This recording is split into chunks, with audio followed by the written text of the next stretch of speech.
Math equation tayo. 999. 999. Ay di, 666. Tingnan mo maigi ha. 9 minus 9 equals 9. Ngayon, Brad Anghilo, di ba mali yan? 9 minus 9 equals 9, so mali.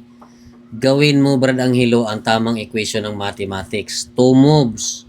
Kapag nakuha mo ang tamang sagot niyan, bigyan kita ng $5. Ito, $5. Sa'yo na to.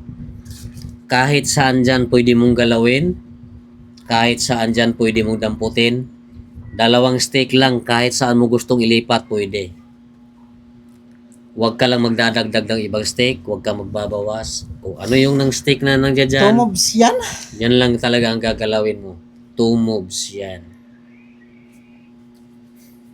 Sayang to pag hindi to nasasagot. $5 pa naman to.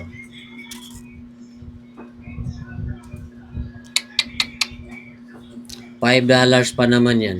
Yun, kung kaya mong sagutin yan. Masasagot mo kaya yan, Brad Anghilo? 9 minus 9 equals 9? Mukhang mahihirapan ka niyan. Akala mo ba madali lang yan? Mahirap yan. Di pwede 1 move. Pag ginagawang 1 move yan, di mo yung masasagot. Walang sagot sa 1 move yan. Dapat 2 moves talaga. Kapag 2 moves kasi, may sagot siya. Pag ganyan, wala. Kaya mahihirapan ka. $5 to, sayang to pag hindi to nasagot.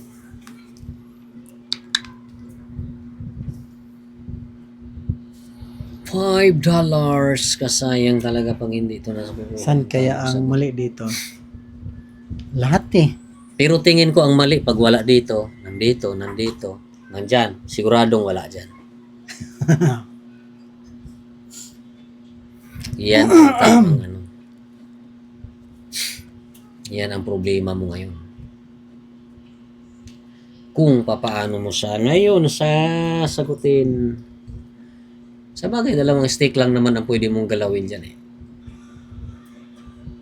Di ba? 2 stick lang talaga. Ito, isa.